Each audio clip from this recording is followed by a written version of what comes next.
Hello, welcome to AI in Action. My name is Maurie and I'm here with my husband Jim, and it is not Sunday evening. It is not even Monday evening. We're actually doing this on a Tuesday. Sorry, I just had Steve Martin in my brain right there. Was that Steve Martin? I guess that was Steve. On a Tuesday. I think that was Steve Martin. Maybe that was Steve Martin. Anyway. And why are we late? We're late because I've been having some health issues, and it's been kind of difficult for the last few days. I'm going to share with our audience. I have diverticulitis, and I had a diverticulitis attack middle of the week last week that basically put me out for several days. Thank goodness there's a such thing as antibiotics. I think the more interesting part of that is why did you have the attack? Because you have an inflammation problem that's undiagnosed. They don't know what it is. And because they don't know what it is, you're trying to self-treat, so to speak. So you started eating foods that were listed as good anti-inflammatory, which included a lot of walnuts and almonds, which made you have a diverticulitis attack. It's a catch-22 right there. Apparently it was a catch. We're going to have to change the strategy on what anti-inflammatory foods you eat. I don't know. And then I had to go for a nuclear scan type thing yesterday that they put some stuff in my body. Of course, it takes them forever to get a vein to start an IV, which is very painful. We digress. Well, it's why we're talking about artificial intelligence and medicine tonight. We're going to focus some on 100% focused on medicine, but not just any medicine. Well, while I was laying there for the 2 hours while they did this, I'm laying there watching the screen going, surely there's a better way for them to do this. Surely an AI can help with this.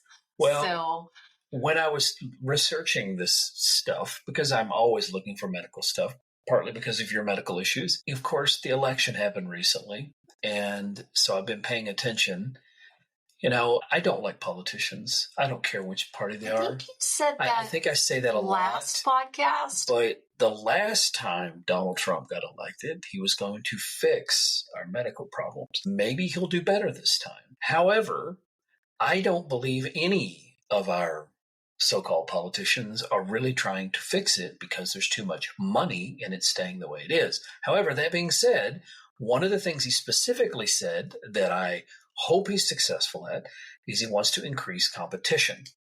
Well, I don't think you can increase competition without breaking up some of these mega hospital chains, which probably isn't going to happen. I'm not going to hold my breath because, we have that around here. We have a mega chain that came in and took over all the local clinics, bought everything up, bought up the hospital, or actually was going to close the hospital, which then got sold to someone else, the rural hospital we have. And so now there is nowhere else to go. You go to them or nothing. Their insurance is terrible. And what happened recently was the school that we work for, TRS, and the insurance that we had was in contract negotiations with the clinic that basically owns everything within a 75-mile radius of us. And so we were very scared, and actually still are, that our insurance might end up not covering any of the facilities that are close to us if they can't get those contract negotiations. Back to that mega hospital thing. Yeah. So in my opinion, we all, if we're not rich and we live in a rural area especially, we better start figuring out how to self-diagnose, self-treat.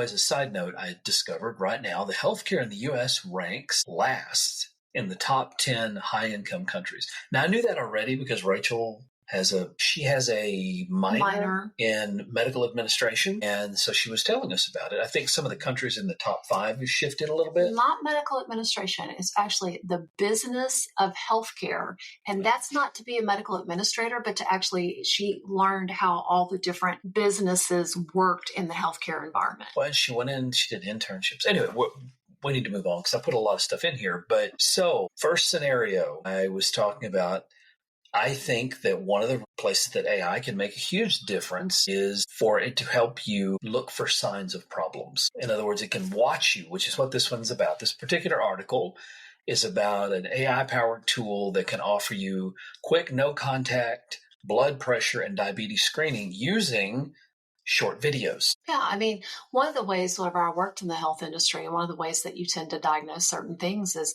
the doctor, neurologist specifically, would have the person walk down the long hallway, and he would observe the way that they were walking from the back. And he could tell you, he would look at me and whisper what the diagnosis was, because he could notice something with like the gait or the way that they would drag a foot, or he was a neurologist. He was a neurologist. Yes. But if the video, if the AI is trained on X number of videos, and then it observes that person walking, and the person is doing that certain pattern or that certain tilt or dragging the foot, or, whatever it is they're doing, then yeah, absolutely. An AI can be trained to pick up on those little subtleties that most people don't pick up on. This particular one was about blood pressure and diabetes. Well, blood pressure, that's an easy one, because I suspect if you look at someone's skin and they've got high blood pressure, a little bit redder. It's probably a little bit redder. The thing that makes this interesting to me is that the downside of not getting regularly checked. I listed a few here for you just because I thought you'd find it interesting, but there's so many people that have undiagnosed diabetes. Well, 1/3 of all people with diabetes are undiagnosed. Absolutely. That's a lot. That people don't go to the doctor for their regular, blood work. Because they can't afford it. They can't afford it. The hospital called me today because I'm going in for another test on Friday, and they had to call me to go over my financial responsibility. And I'm going to be honest with you. They wanted to run 2 different tests. One of them they just want to do because you're going to be asleep anyway, was what he said. But it's going to cost me out of pocket over $1,700. And we just paid $1,500 for your other test. And so out of pocket. Why am I paying $1,700 when the doctor cannot give me a damn good reason to have this test done? So I canceled the test that was going to cost me the money because our insurance isn't going to pay for it. Which is an unfortunate choice that you shouldn't have even had to think about. Well, but every single person in America, unless you're wealthy, like is what you said, or you're a politician, or you're a politician and have great health care, we are having to make those choices every single day. You want to fix this problem really fast? Not only do you break up the chains, take all the people in Congress, take them off the health care they're on and put them on the same stuff we're on. Because I promise you, those people in the government would be a whole lot more motivated if their families were having to make choices about whether or not they can afford to buy a medication, or whether or not they can afford to get advanced screening for diabetes or blood pressure. All of these, it costs us so much money in the United States. If you look at the reduced quality of life, complications from diabetes, vision problems, nerve damage. My mother has diabetes, and it causes her issues, tension, which is undiagnosed blood pressure problems, fatigue. I was starting to get higher blood pressure. Remember, I was getting headaches, which is why I went and had it tested. Luckily, we have a local doctor who got fed up with the chain, started his own private practice, and we pay him a monthly fee, and he includes a lot of these tests. You can come in and get them at least once a year. And he encourages it. Well, he goes around and he searches for the best prices too. So he'll tell you what the cash price is. So like a regular diagnostic blood test is $13 versus $600 at a regular lab. That's crazy. Anyway, I don't know if this is, I suspect this tool could come to see the light of day, because you never know how long it'll take. Because Apple is really trying to push into the medical market, and this particular one they talked about. Let's look at the Oura Ring. It is something that you wear on your finger. It has an AI component to it now. It monitors blood pressure, heart rate. I don't know if it can monitor blood pressure. Heart rate, yes. I don't think it does.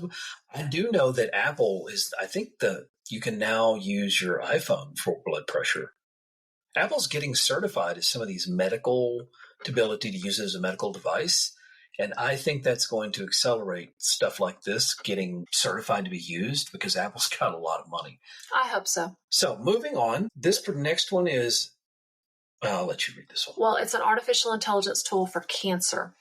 So overall, cancer has actually decreased slightly, and the mortality rate has fallen slightly, even though it really doesn't feel like it. We know way too many people that have cancer. We know so many people who have it. But what we're concerned about is the 79% increase in cancer amongst young adults that has happened in the last 35 years. So things like breast cancer, prostate cancer, colon cancer. What did they tell you was the most common undiagnosed cancer for women? Colon cancer is the second leading cancer in females. Breast cancer being number 1, colon cancer being number 2. Survival rates are up, Most likely because of early detection. That's a good guess. Yeah. A lot of people are trying to go in for those regular checkups. And you can also now have things that you can purchase to test at home. That's also self-diagnosis, helped. The self-diagnosis stuff. So this particular tool was made by a university. I can't remember which one. It's called Chief, and it has a 94% accuracy in cancer detection, outperformed all other models on 11 different cancer types. Now, when you look at the three things that it can do, help predict tumors, molecular profiles, predict patient survival, that one scares me a little bit. Yeah, it does me too. And I would love to think that insurance companies aren't scumbags and they wouldn't use that particular piece of information to decide what kind of treatment you got. So you're gonna have a glass half full opinion? No, it's called sarcasm. Oh, goodness. Sarcasm is, yes, they're going to be scumbags, and they're going to use it as a tool they should. Well, what I'm afraid they're going to do is they're going to say, hey, your chance of survival is 90%. So yes, we'll go ahead and treat it. Your chance of survival is 10%. So we're going to make you comfortable. We'll make you comfortable. Yes. Yeah. Yeah, and I think the people that had that 10% would like to go run with something. They'd like to be the one that chose, not the insurance companies. So anyway, I think that this particular one I'm interested in because it allows them to have insights into how the cells divide and all this other stuff in a way that actually could help them predict which type of treatment is most likely going to work the best. So that's interesting to me because that's a really good use for AI to say, if I use this treatment, my odds of survival are this, but based on all this other information, we should use this treatment on this person. I really think that's a interesting idea. Again, it's this early diagnosis, and it's a tool that theoretically could be used by people almost to self-diagnose instead of, or at least to get the data. I think one of the points I was trying to make here is if early detection is the key and you can't afford to go to the doctor or you're afraid to, for example, you don't have cancer insurance, you're afraid to go get tested for cancer until your insurance is there, because otherwise then it becomes a pre-existing condition, which under the current system, you can't use pre-existing conditions. But since they're so determined to kill the current system and replace it with something bigger, better, whatever it is, pre-existing conditions might come back. We remember what it was like. Yes, before this current system, which you're not even supposed to say the word anymore, I guess, but Obamacare or the health system we currently have. Before that, remember when I changed jobs, everything was a pre-existing condition for like 6 months to a year. Or a year, yeah. It was like a year, I think. Yes. For 1 year after you got this new job, anything that had been seen before in any of your medical scans or anything was not covered by your insurance until you'd been there a year. Correct. And that was horrible. It was, especially for people who have conditions that are chronic. Yeah, you can't ever fix it. So for 1 year, you got no money to help pay for it. Yes. So if you're on insulin or anything like that. So how can AI help with this? Well, if AI can take photos or do sampling or videos and help you figure it out early enough, then I think it's less expensive. I think it'll be marvelous. Well, and the thing is, you could do it right. You could say, I'm going to take whatever image you take a picture. Of course, lighting and all that stuff matters. Yes. But that's a training problem. So lighting and all that stuff matters. But you take the picture, you take the video, whatever you're going to do, or the AI just watches you. It can randomize. In other words, it can take and not say this is, Maurie. Mm-hmm. It can use some randomly assigned number, get the diagnosis, and then comes back to you in a secure way. So it doesn't know it's from you. It's just diagnosing it, completely unbiased. It doesn't know if you're male. Well, maybe it knows you're male, female, but it doesn't know anything about your socioeconomic, nothing. It just looks at what it knows and it makes a potential diagnosis. And if it gets good enough, which I'm hearing all the time that it is, then maybe we can actually have these early detection systems for us non-rich people. Yes. Or we're going to retire from a school district and get our pension, and then we will be rich. Oh, wait a minute. That's not how that works, is it? Wishful thinking. That's wishful thinking. Sorry, I dozed off and started dreaming about what it'd be like if you actually paid people. All right, let's talk about something else. We're going to talk a little bit now about a startup, an AI startup Conflixus? Conflixus. It's protecting hospitals from corrupt doctors. Well, if in healthcare, you and I did a podcast about this a while back. In healthcare, it's like the top 3 of the top 5 money-producing, money-maker industries in the United States. I mean, we're talking about hundreds of billions of dollars here. Well, corruption is definitely going to happen in those cases.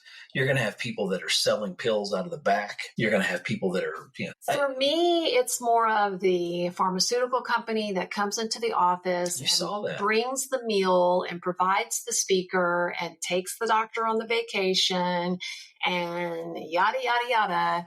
And then the doctor is going to prescribe that medication more often than maybe one of the competitors.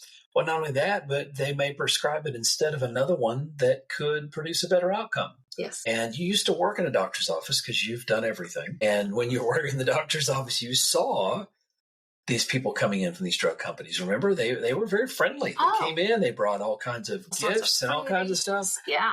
Dinner. Personally, I trust our current doctor. Oh, absolutely. But that's because he's running his own private clinic. And the drug companies don't come to our little bitty town. And they don't want to make the trip. Well, no, they're going to go to that big healthcare provider we keep not naming over and over again. Look it up in Llano, but it's not hard to figure out which one it is. But that local healthcare conglomerate which is locked down so much stuff. Every time you go into that thing, if you don't think there's some buddy-buddy relationships or all this other stuff, think about it. You go in there for a hangnail and you get a CAT scan now. I mean, used to you couldn't get them to run tests. Now you can't get them to stop. And every test has I remember when we went in once, we were going to get a CAT scan, I think. The deductible on the CAT scan was higher than what it cost us to drive to Austin and pay cash. Absolutely. For dollars. The other thing that always got me too was that we had the insurance that belongs to the company that owns the hospital. But when we go to their hospital and their doctor and their scanning equipment. But when we go to the hospital, we got a $775 facility fee. And they denied that our insurance had to pay. And they sometimes denied coverage. Their own insurance company denied coverage to their facility. Yeah. Anyway. That's crazy. So personally, I'm hoping that this company also decides that they're going to, maybe apply this same kind of tool to other things like, Supreme Court justices, politicians, people who get taken on vacations and stuff at the school district. So what does the software do? It literally, it's a financial analysis software. That's where this company started, this Conflixus. It was something else, but basically they were looking at corruption between large banks, What I think is so funny that at a school district, we get what we call E-rate money, which is like a percentage back on certain services. Telecommunications and services like that. Right. Yes. And we cannot let a company that has nothing. They're not even supposed to bring us a pen to write with. No, as long as it's less than $25. Oh, is that it? Per year. Per year. That's why I said they can buy you a cap. Okay. Can you get a cap for $25? Probably not if it's embroidered. I know you can't eat lunch. No. So they can't buy lunch. But we have, politicians and Supreme Court justices, they can go on vacations on people's yachts, billionaires' yachts, and still keep their job. We have doctors that can get taken on vacations and keep but we can't even, seems like the rules are not equitably applied here. I'm just guessing. It just sounds a little unequally applied, but maybe that's just me. Yeah, that's just you, Jim. That's probably just me. It's just you. So let's talk about pure research. I thought this was kind of cool. It is cool. It's called AlphaFold 3.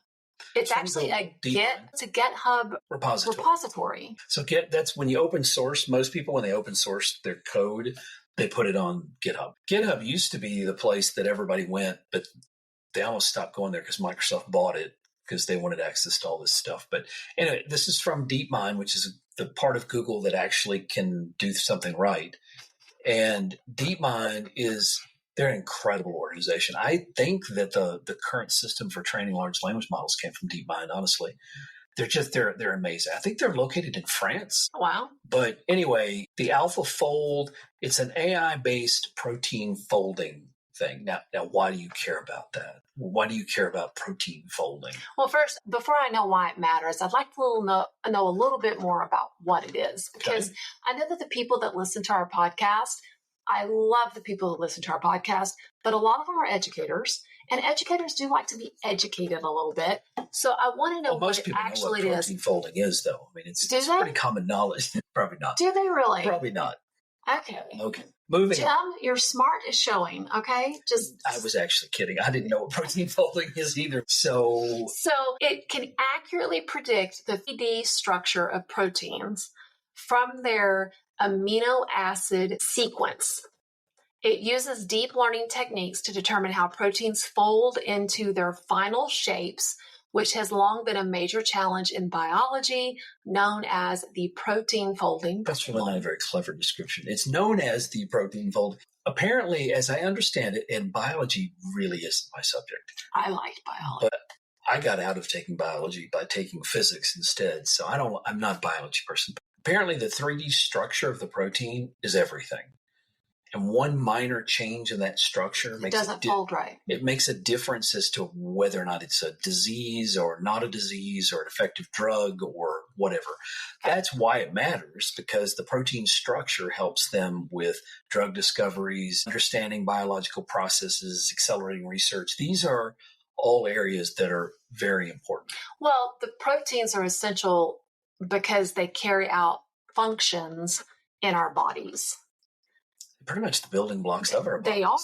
Again, biology is not my subject, but that's what I remember. If you can learn how to fold them and come up with new things, then you can discover new drugs that can help, like with medicines and understanding diseases.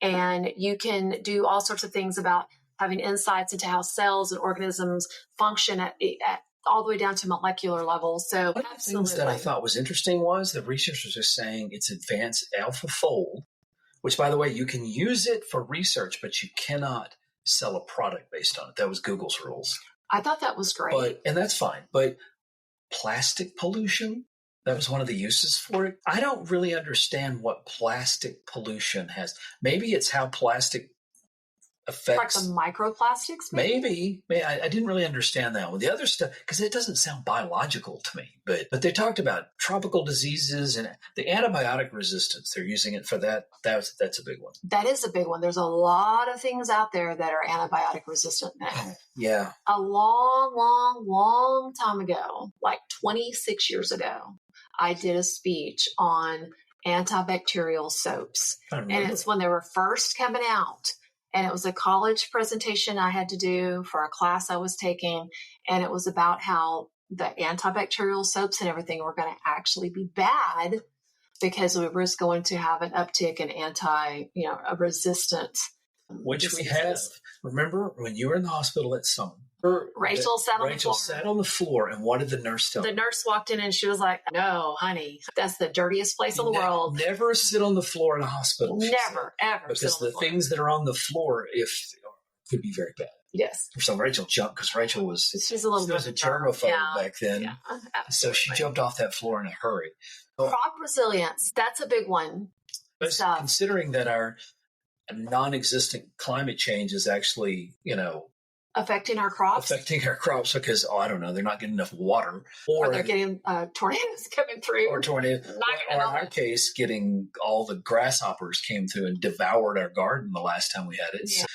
Or the bugs that devoured our trees out here. These are all problems that maybe protein folding can help with. Absolutely. I don't have any idea. So we're going to tie everything back. We talk about AI a lot. Let's not forget the humans. Let's not forget the human in the loop. Okay. I'm part of the human intelligence movement, which is awesome, and the Austin AI Alliance, which is great. And we're always talking about how AI is a tool and it's something you can utilize, but we have to make sure we keep the human in the loop. And I also want to credit humans are incredibly ingenious in coming up with. We're the ones that came up with the whole concept of AI, right? But I had heard this story quite some time ago because I used to be a little hard on the gaming world, because I felt like it was taking too much away. Used to be? Well, I've gotten a little better, but I felt like you put a lot into the game and should not get much out of it. In other words, that's true. As the human races get all these hours and hours and hours and hours, people are just entertaining themselves. They're not solving problems that the human race needs solved. But just to prove me wrong, they came up with Folded. So I'll let you explain what Folded is, because I know you like puzzles. Well, it's been around for a while, actually. It has. It's like 2010. 2010, I guess, is probably maybe even earlier than that. But it is a video game. Mm-hmm. It was developed to gamify the protein folding problem, which, as we know, the protein folding problem is a big deal for biology. It's a big deal for biology. We know this. So it came out. It is an online puzzle game that allows players to contribute to scientific research by folding protein structures. How do you make that fun? I don't know. I've never played it. I don't know how you make it fun. It was created by some computer scientists at the University of Washington Center for Game Science in collaboration with the Baker Laboratory. Whatever that is. Yes, it's players manipulate 3D models in cyberspace, trying to find the most stable configuration. And the game taps into players' spatial reasoning skills and pattern matching abilities. To me, I'm thinking of it like a big game of Tetris.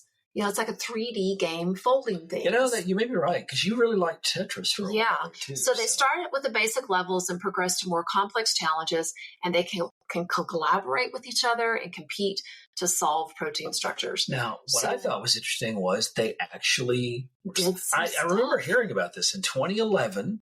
They actually solved the structure of a retrovirus enzyme. I don't know what a retrovirus enzyme is, but it sounds important. And the scientists had been working on this for a long time. I know IBM used to have a big machine learning tool for protein folding stuff. But they said the time that it would take you to do this folding problem could literally be centuries. Yes. And these gamers working together solved it 3 weeks. 3 weeks. The solution provided insights that could aid in the design of an antiretroviral drug, including AIDS treatments. AIDS treatments. That's pretty cool when you think about it. I think it's awesome. So why does it matter? It demonstrates the power of citizen science and crowdsourcing. I am a huge believer in citizen science. And crowdsourcing. Yes. In solving complex science problems. It shows how human intuition and our spatial reasoning can complement computational methods. And the game has engaged thousands of players Look at how many worldwide. people are still playing it. And it's still going on. Absolutely. 250,000 registered players. And it's still working very hard to solve problems using good old human ingenuity and our love of puzzles. I think that's pretty interesting. The game, as of 2020, it was still engaging players. They're still working on stuff. In 2016, they helped research a protein structure related to enzyme. 2020, 2,500 players contributed to the coronavirus-related protein folding problem. So the game is still going on. They're still doing it. A new system called Drug It was tested in 2023. So they're trying to make it a more sophisticated. It must be what you said. It must be something like Tetris, because this really doesn't. Remember, I co-taught that programming class, and we were focused on game development. And I told all these kids, I want you to make a game that you would enjoy playing, not me tell you what to make. I want you to do it because you play games and I don't. They had a very difficult time coming up with a game that they would enjoy. They're used to just having it spoon-fed and just so when you look at this is where gaming and gamification is giving something back while you're also having fun, I'm assuming it's fun, or 250,000 people would be signed up. I would think it would be fun. Yes, I might actually have to go check it out. Maybe I'll fold myself some proteins. You like puzzles. I do like puzzles. Who knows? I might cure something. You might. Maybe you can figure out what's going on with you. With my back and my body and my legs, my stomach. It's all about protein. Honestly, I think it's because I'm getting old. And your proteins are unfolding? Proteins unfolding? My proteins are going away. They're just not folded right anymore. No, exactly. It's a folding problem.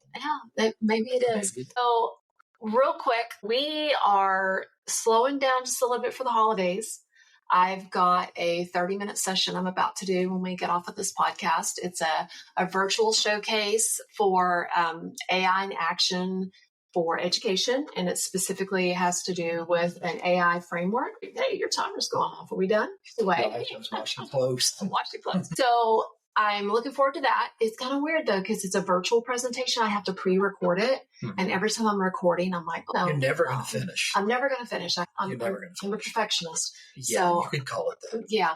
But that's going on. And then we're going to be presenting to actually teachers and faculty. A lot of K-12 teachers are going to be at the University of Texas event on the 13th of December.